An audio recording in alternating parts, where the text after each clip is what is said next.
Hai, gimana kabarnya? Kali ini sepenggal kata kita akan bahas film berjudul Nocturnal 2025. Nocturnal bukan sekedar film balas dendam biasa.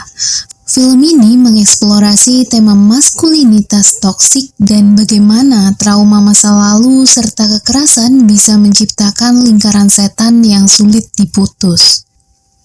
Film ini juga mempertanyakan batas antara fakta dan ilusi sejauh mana sebuah cerita bisa mempengaruhi kehidupan nyata. Di mana menceritakan seorang buruh yang kembali ke mode gangster waktu tahu adik kesayangannya mati tragis. Begitupun dengan istri si adik serta anak yang menghilang tanpa jejak. Pria itu harus menghadapi kenyataan pahit tentang moralitas sendiri dan dampak dari kekerasan yang sudah mendarah daging di keluarganya. Ia terus menyusuri jejak untuk sampai ke akar dari kejadian tersebut. Lantas, ketika batas antara mimpi dan kenyataan mulai kabur, bingung dengan apa yang terjadi, di mana ketenangan mulai terusik dan harus membongkar rahasia yang mematikan. Namun, apakah pria itu bisa menyelesaikannya dengan baik? Karena ada juga pengkhianatan yang dilakukan sahabatnya sendiri. Oke, gak usah lama-lama, mari kita gaskan.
Keluar terburu-buru meninggalkan pria penuh darah, itu Soktae. Ia melaju kencang sambil menghubungi seseorang, tapi dalam keadaan setengah sadar. Bahkan, ia menenggor mobil lain. Cuma karena yang menabrak adalah rekannya sendiri, mereka memaklumi itu. Karena sekarang, Soktae ini ada di bar punya atasan mereka. Dalam bar juga ada wanita yang terlihat sedikit cemas. Dan wanita itu pergi bawa tas gendongnya. Ke sisi Minte, dia baru bangun tidur dan lihat ada panggilan masuk dari Soktae. Nah, Soktae itu adiknya. Aku perjelas dikit ya. Minte ini bekerja sebagai buruh, namun bayarannya belum didapat.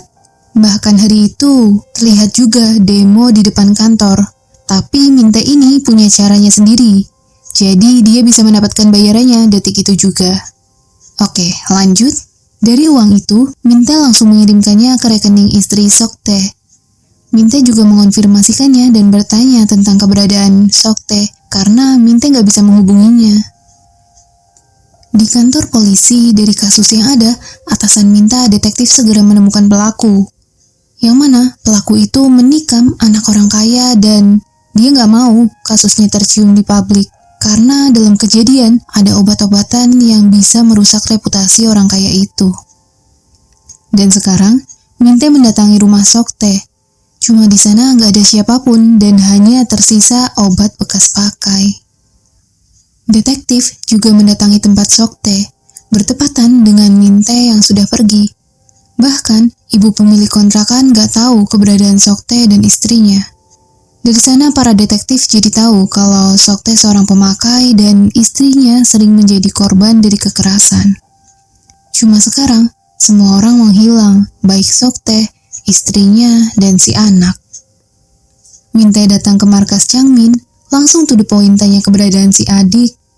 Chang Min kurang tahu tentang itu, tapi ia menyebutkan kemungkinan besar Sok Tae bersembunyi dari masalah yang dibuatnya sendiri. Dan Chang Min minta agar Min Tae kembali dalam misi. Cuma Min Tae pilih pergi cari adiknya. Waktu malam, Min Tae makan dan ada kawan lamanya. Langsung bertanya keberadaan si adik, cuma kawan gak tahu. Yang dia tahu terakhir kali Sok Tae ada di bar punya Chang Min. Gak lama dari itu, ada anjing yang menemukan mayat. Di sana Min Tae lihat jasadnya, dan benar itu Sok Tae yang mati dengan beberapa titik tusukan. Detektif diberitahu kalau di tempat kejadian perkara ada darah yang ditemukan yaitu punya istri Sok Tae. Di sana Min Tae ingat awal mula ia bawa masuk Sok Tae dalam gangster. Dilanjut interogasi bareng detektif, mempertanyakan keberadaan istri Sok Tae, sampai Min Tae yang baru aja keluar dari penjara untuk melindungi adiknya sendiri. Cuma pertanyaan itu diabaikan. Min Tae pilih menemui Byung. Byung ini sohib lamanya, dan Min Tae minta Byung bersamanya untuk memecahkan kasus. Namun, Byung yang udah hidup enak di bawah kuasa Chang Min menolak. Tolakan baik itu Min Tae abaikan dan ia langsung pergi ke markas. Jelasnya, para preman di sana menghadang Min Tae untuk bertemu dengan Chang Min. Dengan keahlian dan kekuatannya, Min Tae bisa bertahan dan buat semuanya jadi ambruk. Dari sana Byung muncul dan bawa Min Tae pergi. Dalam bar, lagi dilakukan penyelidikan mendalam. Ada polisi yang bilang kalau kejadian itu sangat sulit dipecahkan. Karena terlalu bersih untuk jadi spontan, tapi terlalu canggung jika sudah direncanakan. Dan di sana, ada polisi wanita yang membawakan catatan keuangan dari istri Sok Tae. Di mana dalam laporan itu, sebelum istri Sok Tae menghilang, ia sudah mengambil semua dana yang ada dalam rekening bank. Beralih ke ruang kelas sastra, selesai kelas, seorang pria pengantar makanan langsung pergi. Di mana kelas itu diisi oleh dosen sekaligus penulis buku yang terkenal. Detektif dan polisi wanita juga menemui dosen. Mereka mempertanyakan tentang istri Sok Tae. Karena dalam panggilan terakhir ada nomor dosen dan di rumahnya ada juga buku milik dosen. Dosen jawab kalau ia kenal istri Sok Tae sebagai mahasiswa. Akhirnya detektif pamit, berharap kalau ada hal yang diketahui tentang istri Sok Tae bisa menghubungi mereka. Datang ke tempat Byung, ketua turun tangan. Ia kesal mempertanyakan anak buahnya yang dijatuhkan sangat banyak. Tapi pas tahu Sok Tae mati, ketua menyarankan agar Min Tae bertanya langsung ke istri Sok Tae. Sepulangnya dari kampus, dosen memutar ulang semua rekaman sama istri Sok Tae dan minta orang lain untuk melacak keberadaan istri Sok Tae. Lanjut makan di luar, Byung membenarkan kalau matinya Sok Tae dan menghilangnya istri Sok Tae buat para polisi juga mengejar istri Sok Tae. Dan di waktu bersamaan, munculnya dosen tanya tentang istri Sok Tae. Pegawai akhirnya kasih arahan ke dosen untuk alamat rumah istri Sok Tae. Coba pencet bel tapi nggak ada respon. Akhirnya ia masuk dan yang pertama kali dilihat banyak surat tagihan dari pembayaran. Masuk lagi ke dalam, di sana ada buku karyanya. Lalu dosen dikejutkan dengan munculnya Min Tae. Min Tae sangat santai dan minta dosen meneruskan aksinya karena ia hanya akan mengamati saja. Dosen yang rasa bersalah masuk tanpa izin, ia hanya minta maaf dan akan segera pergi. Sampai pemilik kontrakan datang membawa detektif dan mereka sekarang di kantor polisi. Dalam interogasi itu, dosen menyebutkan kalau ia nggak bisa menghubungi istri Sok Tae, jadinya mengecek lokasi. Polisi wanita meneruskan ada kesamaan antara kisah di novel dengan kejadian yang ada. Di mana dalam novel, tokoh utama wanita yang disiksa dan hidup bersama suami pecandu parah menjadi cukup gila. Wanita itu sangat ingin melenyapkan suaminya sendiri di waktu suaminya terlelap. Dan di buku itu juga menyebutkan kalau wanita itu akhirnya menghilang setelah suaminya mati. Itu kejadiannya sama persis seperti sekarang. di mana Sokte sudah nggak bernyawa dan istrinya menghilang. Dosen jawab kalau novelnya hanyalah fiksi dan itu sudah ditulis setahun yang lalu sebelum kejadian berlangsung. Dosen bilang nggak tahu kenapa kejadiannya bisa sama. Akhirnya dosen dilepaskan karena ia terbukti tidak salah. Di luar, Minte tanya ke dosen kenapa adiknya mati. Dosen ini nggak tahu menahu tentang kasus itu dan minta Minte bertanya ke detektif. Dari sana, Minte baca novel itu sekilas dan mulai interogasi dari semua murid yang ada. Di sana juga terlihat ada foto bersama dosen yang ada istri Sokte dan mahasiswa lainnya waktu peluncuran buku. Lalu mereka bawa 2 orang yang ada dalam foto dan salah satu mahasiswa menjadi kunci utama yang cukup tahu tentang dosen dan istri Sokte. Di mana istri Sokte selalu membuat cerita yang seolah itu sangat nyata atau hidup. Yang mana dalam tokoh utama, ia menjalani hidup yang sangat berat, bertahan bersama pecandu yang kasar.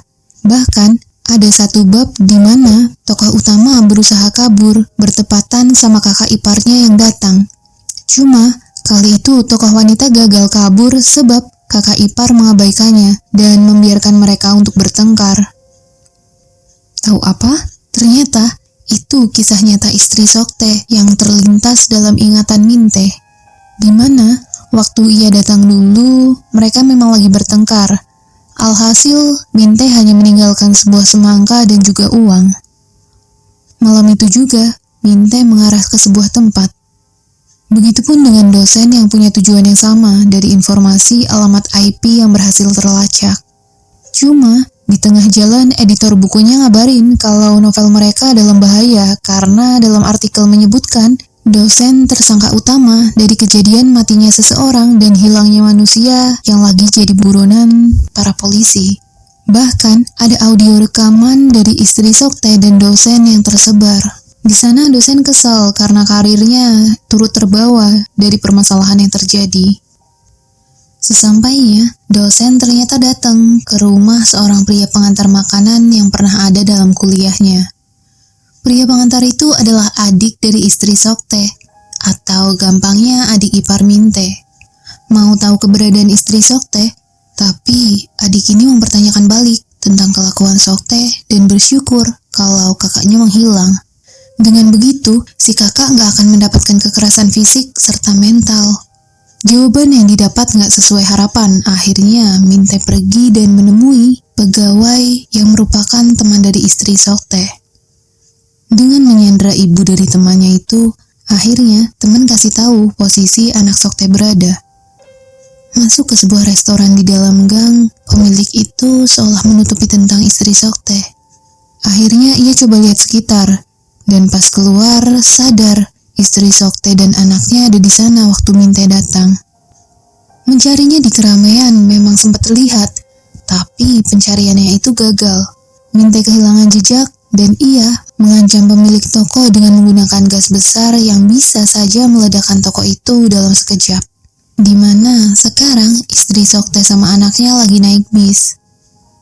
Dalam bar juga ada rekaman dari istri Sokte sama dosen yang lagi diakses sama polisi wanita. Reputasi dosen kini jadi taruhan. Lanjut, Minte menemui lagi mahasiswa dan bertanya tentang akhir cerita dari novel itu. Mahasiswa menyebutkan akhir dari cerita itu tokoh utama pergi meninggalkan kota tanpa kata, di mana tokoh utama akan pergi sebelum bertemu dengan orang tersebut. Dalam bar, polisi wanita menyimpulkan mereka bisa menemui istri Sokte di tempat pertama kali ia bertemu suaminya. Karena dalam rekaman suara, istri Sokte bilang kalau Minte adalah orang yang mau menyapu bersih dari semua ulah Sokte, termasuk kejadian terakhir kali waktu ia di penjara. Begitupun dengan dosen yang pergi dengan mobilnya. Langsung menggeledah tempat, Minte pesan minuman, tapi karena ia sedikit barbar dan bukan orang lokal, tingkahnya yang kurang sopan bikin orang lokal jadi geram. Tapi akhirnya orang lokal itu pergi sebab Minte lebih brutal. Dosen datang ke tempat yang sama, akhirnya mereka duduk satu meja. Minte tanya kenapa dosen bisa sampai sana, tapi karena gak ada jawaban, Minte jadi tanya kenapa dalam novelnya harus sama persis seperti kejadian, dan alasan apa yang bikin adiknya mati. Dosen bilang udah jelas dalam novel. Dan ia menyebutkan alasan pasti istri Sokte melakukan hal itu Minte udah tahu persis. Karena seperti apa adiknya, Minte juga paham. Lalu wanita hadir dan minta mereka membuat pesta karena istri Sokte akan kembali. Minte langsung tanya keberadaan istri Sokte. Pemilik toko bilang kalau istri Sokte ada di rumahnya dan mereka pergi ke sana. Di sisi dosen, ia bertanya di mana rumah pemilik toko, yang rupanya rumah itu ada di lantai atas. Mencari keberadaan istri Sokte. Sekarang, Byung menghubungi Changmin dan kasih tahu keberadaan istri Sokte. Namun rumah yang didatangi rupanya punya polisi setempat yang langsung dibabat Minte. Yang mana dalam ponsel pemilik toko, istri Sokte bilang kalau ia akan segera pergi ke terminal. Lihat pesan itu, dosen melaju dengan mobilnya. Di perjalanan, Minte juga lihat. Akhirnya mereka putar balik ngikuti dosen. Sempat terhadang sebentar sama preman kampung setempat yang pernah Minte lawan, cuma itu bukan masalah besar. Istri Gu sama anaknya juga udah di terminal, dan ia teringat kejadian dulu waktu Sokte datang ke bar. Terus bilang ke Changmin kalau ia baru aja menghabisi anak konglomerat. Gak lama panggilan dari konglomerat masuk. Setelah panggilan itu berakhir, Changmin mendatangi istri Sokte. Oke, jadi pelayanan di bar itu adalah istri Sokte. Tanpa sepatah kata, Changmin mengambil obeng kecil dan ia balik ke ruangan. Dengan obeng itu, Changmin menusukkan berkali-kali ke tubuh Sokte. Malam itu juga bar ditutup. Changmin tahu selama ini istri Sokte menyedihkan. Tapi malam itu, semuanya berakhir. Changmin akan memberikan uang dan minta istri Sokte sama anaknya pergi dari sana, serta jangan sampai ketemu sama Minte atau polisi. Dosen sama Minte juga udah sampai di terminal. Mereka terus cari keberadaan istri Sokte. Satu persatu sisi ditelusuri. Detektif sama polisi wanita juga tiba. Sampai dosen dan Minte menemukan istri Sokte. Cuma panggilan dari arah lain bikin istri Sokte menoleh. Datangnya tusukan dari Byung jelas bikin Minte mengejarnya. Menggunakan mobil taksi yang ada, ia terus memburu Byung. Kepercayaan dan pengkhianatan itu berpadu dalam kejaran tiada henti. Sampai mereka berdua mengalami kecelakaan hebat. Minte memastikan alasan apa Byung melakukan hal itu. Di sisa hidupnya, Byung cuma bisa minta maaf sebelum dirinya benar-benar berakhir. Ya, Byung melakukan itu karena perintah dari Changmin. Di terminal, anak Sokte menangis dan ambulan berhasil membawa istri Sokte. Dari sana, Minte tahu kalau yang diincarnya bukan istri Sokte, melainkan Changmin. Kekacauan waktu dulu, istri Sokte yang membersihkan bekas darah dari suaminya sendiri. Dari sanalah ada jejak dari istri Sokte. Pergi ke tempat dekat dermaga, Minte datang dengan penampilannya. Di sana, ia niat ketemu Changmin. Semua orang yang datang dan menghadang langsung dibabatnya. Bermodalkan keahlian, kekuatan, serta dendam akan kematian si adik, Minte membabat semua orang yang menghalangi. Tusukan dan pukulan lain sudah jelas didapatnya, tapi amarah yang dipunya lebih besar sampai ia bertemu sama Changmin. Tanpa basa-basi, di sana Minte langsung mempertanyakan anggota tubuh bagian bawah milik Sokte. Changmin jawab kalau wajah aja itu udah cukup. Yang mana waktu dulu pas Minte lihat jasad Sokte, bagian tubuh dari pinggul ke bawah menghilang. Dan detik itu juga Changmin tamat. Minte pergi dari tempat itu dengan menelepon konglomerat lewat ponsel punya Changmin. Selesai. Gak tahu nantinya akan ada sequel atau enggak. Nah, gimana? Nocturnal menunjukkan kegelapan tidak menyembunyikan dosa. Ia hanya menunggu aja untuk terungkap dengan jelas. Dengan menemukan kebenaran yang terkubur, itu bisa jadi sebuah mahakarya yang akan menghantui hidup sampai tujuan akhir terselesaikan dengan baik.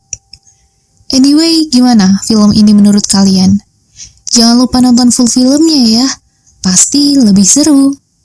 Sampai jumpa di video berikutnya. Terima kasih sudah mampir.